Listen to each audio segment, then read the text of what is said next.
Chers auditeurs de ma chronique YouTube, le Premier ministre vient de parler son plan de confinement, de déconfinement, et ces mesures techniques, technocratiques, ont été complètement déclinées sur un ton, je dirais, nonchalant. Ce Premier ministre n'est pas à la hauteur des événements tragiques que nous avons vécus ces derniers temps. Il a parlé bien sûr de la reprise scolaire. Il a parlé des problèmes de la vie quotidienne, des transports, comment on allait se transporter d'une région à l'autre. Ou alors il a parlé des problèmes de notre vie sur le plan alimentaire, sur le plan sanitaire. Mais je pense que mes observations seront pas de cette nature. Il faut complètement changer de cap. Et ça, je l'ai dit dans mes présentes chroniques, numéro 1 et numéro 2. Aujourd'hui, par exemple, l'autre jour, j'étais à la boucherie de mon quartier. Imaginez 2 ou 3 personnes qui attendent parce que nous rentrons que 2 ou 3 personnes à la fois pour cause de Covid-19. Eh bien, voilà-t-il pas qu'un monsieur me dit « Monsieur Duftel, on vous connaît dans le quartier, vous le médecin, qui avez soigné tant de personnes. Vous avez dit à un moment donné, que fait le président ? Eh bien, moi, je vous dis, le président, il est formidable. Ah bon, je lui dis, mais qu'est-ce qu'il a fait de formidable, ce président ?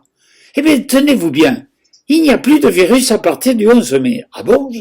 Mais je lui dis, mais c'est pas possible ce que vous me dites. Mais si, le président a dit qu'à partir du 11 mai, tous les enfants des écoles de France reprendraient l'école.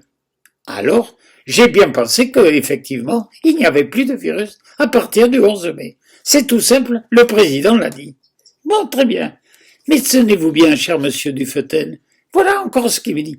Mais pourquoi en Occitanie, nous ne sommes pas touchés comme les autres régions de France par le coronavirus ? Eh bien pourquoi ? Alors je lui dis, eh bien pourquoi ? Alors répondez-moi. Et voilà-t-il pas que ce cher monsieur du quartier me dit tout simplement, eh bien écoutez monsieur Dufetel, c'est simple, nous on mange de la graisse de canard. Voilà pourquoi on n'est pas touché par le coronavirus. Ah bon, je lui dis pourquoi ?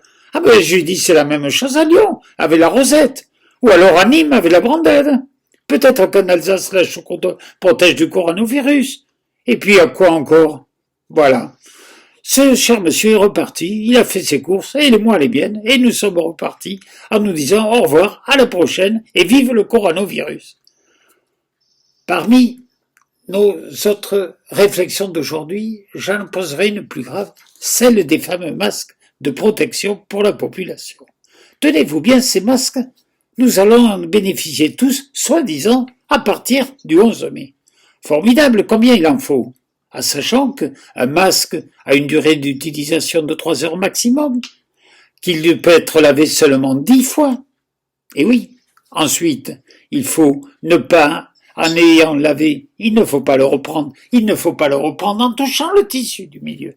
C'est un petit peu compliqué tout cela. Mais enfin, nous aurons des masques chinois, sachant que 50% ne correspondent pas à des normes AFNOR et des normes européennes. Voilà ce qui nous attend. Les Français ne seront pas protégés du coronavirus par des masques complètement inefficaces. D'ailleurs, les chirurgiens, les médecins, les aides-soignants le savent très bien, et les infirmières, seuls les masques FPP2 ou les masques dits chirurgicaux sont efficaces contre le coronavirus. Donc on y vend des bouts de papier qui seront poreux et nous serons tous contaminés.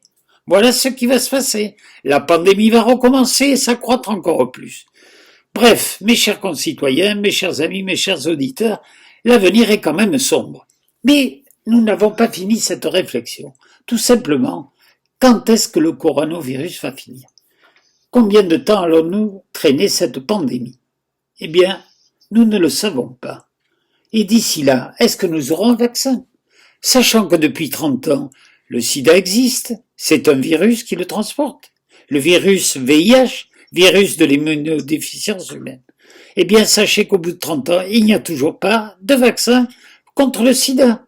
Alors, quand on me dit qu'il faudra 18 mois pour trouver un vaccin pour le coronavirus, qui a été fabriqué, rappelons-le, en Chine, dans la province de Wuhan, dans un laboratoire, par manipulation génétique, à partir de quoi ?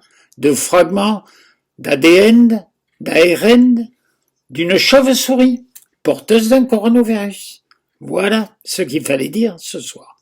J'arrêterai là mon propos, il y aurait bien d'autres choses à dire, mais je vous donne rendez-vous très prochainement sur ma chaîne YouTube. À très bientôt, chers auditeurs. Très bien.